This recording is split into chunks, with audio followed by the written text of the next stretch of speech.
Hi again everybody, it's Mr. Bliss. This video is the third video in a series of videos about macromolecules. This video is about lipids, or as we like to call them in the world of nutrition, fats. Here we have some examples of some lipids. We have some fish, we have oil, we have peanuts. These are just some of the sources where lipids can come from. So, some characteristics about lipids. We know that we often refer to them as fats.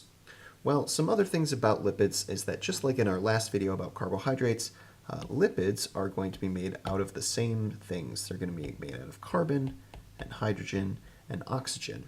Though here, they're going to be arranged slightly differently because the purpose of lipids is very different from the purpose of carbohydrates. Whereas carbohydrates were designed for quick energy, lipids are going to be for storage of energy. So we will look at the different ways that energy gets stored. But the other thing to remember about lipids is that they are macromolecules, just like this series is all about. So they have monomer components and they have polymer components. To remind everybody again, a monomer is a single unit, and when you put them together in a larger structure as a polymer, that's where the structure begins to have a different function. So let's scroll down a little bit. Let's look at some of the monomers of lipids. There are three that we're going to talk about. Let's look at the top ones first. At the top here we have a fatty acid. Well, if you remember from previously, a fatty acid is just a hydrocarbon chain. Then you have this carbon backbone here, and on the end of it you have this carboxylic acid group, this C with a double bond to the oxygen, and then the hydroxyl group that makes it an acid. And these are actually going to be varying in length, but they're going to be added onto the backbone structure that we're going to see momentarily. This is going to be one of the components of the lipid. And it's also going to be very important for the storage of that energy. Below that we have a glycerol, and from this name, the OL, you should be able to tell that this is an alcohol. And we can see that reflected back in the structure of the molecule itself. We have these three hydroxyl groups up here, which are going to be disappearing in the final polymer version, but it's important to note that they're there. And the last monomer that we will see at the end, towards the end of the video, is a phosphate group. This is the first time that we've seen phosphorus in our macromolecules. But here you'll see that you have a phosphorus and it's connected to a whole bunch of oxygens. And these oxygens here actually are ions. They're only bonded on one side to the phosphorus. And that's going to come into play. That's going to be very important for the functioning of the lipid. So let's look at the polymer form. This is going to be the first polymer that we look at. These are triglycerides. And they're called triglycerides because, as you can see, they have three things attached to the glycerol. There's three fatty acids here attached to the glycerol molecule. And so here vertically we have the glycerol, and like I said before, we have the hydroxyl groups that are going to be leaving. A few videos ago we talked about the process of dehydration synthesis. That was the way that you build a polymer from individual monomers, by the removal of water, the dehydration of the molecule. So what we're going to see is this is going to break off, and this is going to break off, and this is going to break off, and we're going to get three water molecules out of it. But then our final structure is going to be kind of an E-shaped molecule. So you're going to have this glycerol backbone, and then you'll have the fatty acids attached to it like this. So just like our carbohydrates were ring-shaped, you can think of triglycerides as being like a long E. And all of that energy is actually stored in these branches of the E, in the long horizontal portions. One of the things that you'll notice here is that in our triglyceride structure, our bottom fatty acid is a little bit kinked. It's a little bit crooked. And the reason for that is because we have this double bond here. That's going to be very important. When you see energy being stored as triglycerides, they actually come in two different varieties.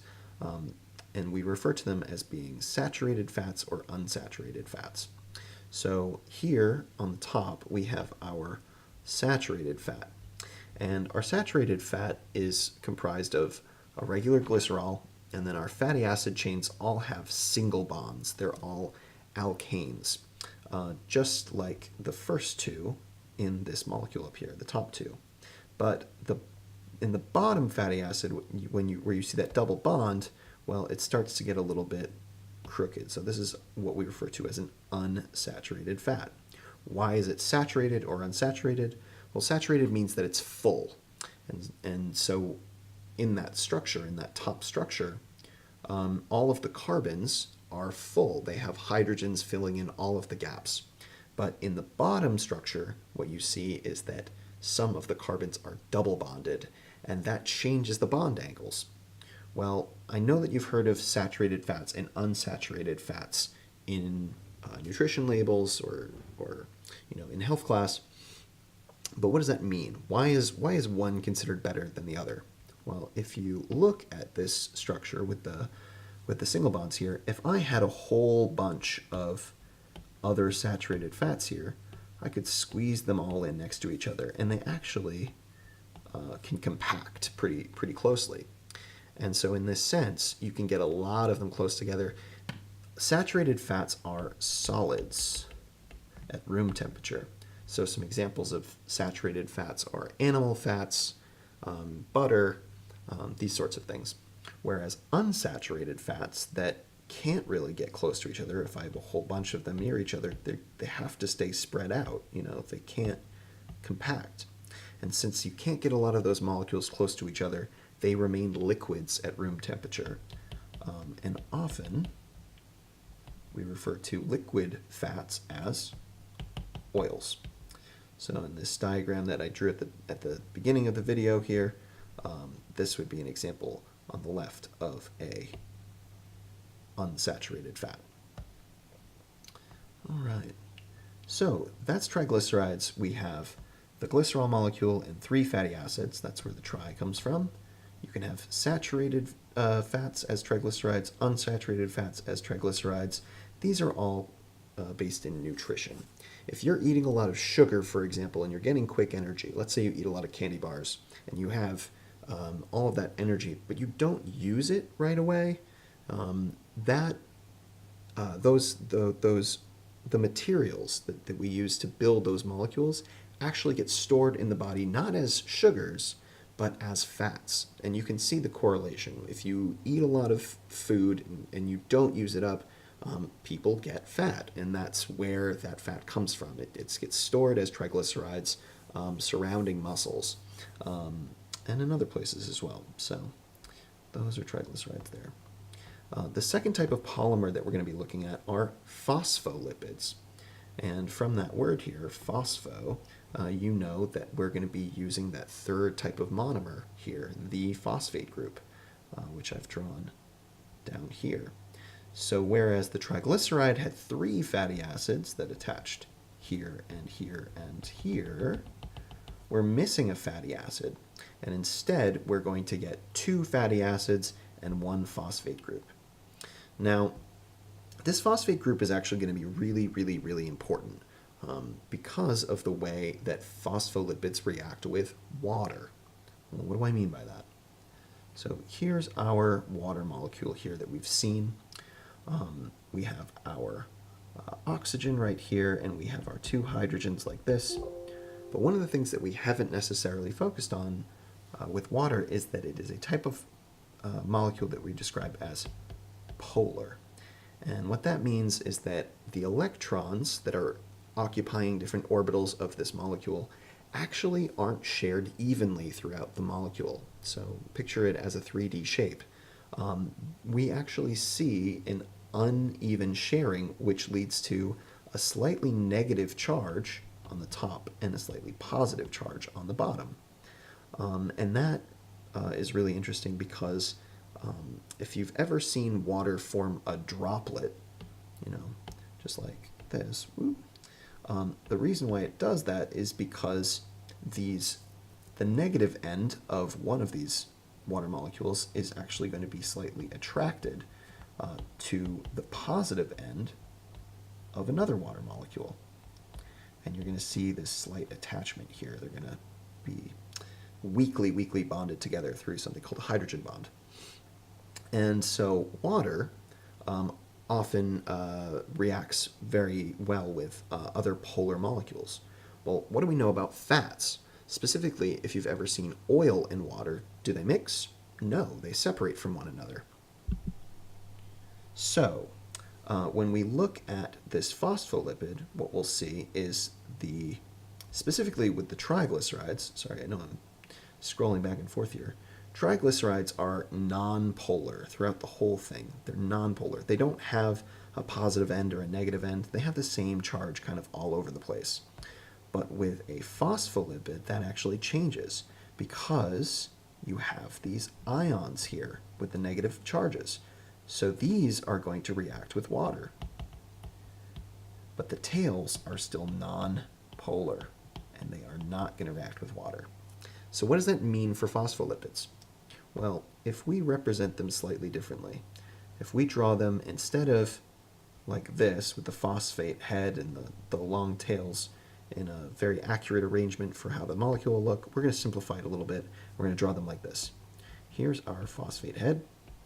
Here are our two fatty acid tails. We know that this side is going to interact with water. We refer to the head as being hydrophilic. Philic means that it's attracted to it. It likes water. But the tails do not like water, so we're going to refer to them as hydrophobic. So if I dropped a whole bunch of phospholipids into some water, they're actually going to form a very specific arrangement. And where we see these molecules is in cell membranes. So I have a photo down here. This is a little bit more complicated than what we need to know. But if we scroll in here, if we zoom in, what you'll see is this cell membrane is actually made of these phospholipids. And they arrange themselves such that on the outside of the cell, out here where there's water, well, all of these heads that are attracted to the water, that are hydrophilic, are going to point out.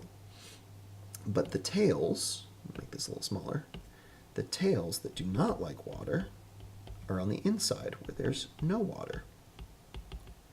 And then on the inside of the cell, again, where there's more water, specifically in the cytoplasm, you have these heads facing out on this side and the tails facing in. And this arrangement of the cell membrane actually goes all the way around the whole cell as a double membrane like this. So when you think about fats, don't always think about the fact that fats are bad for you. I know that's often the message that's portrayed when you're reading about nutrition. Fats are necessary for storing energy, and they're very, very important for forming the structures of every single cell inside your body. So with that said, this is the video on lipids. If you have any questions, let me know, and I can try to answer them in the comments. Thanks.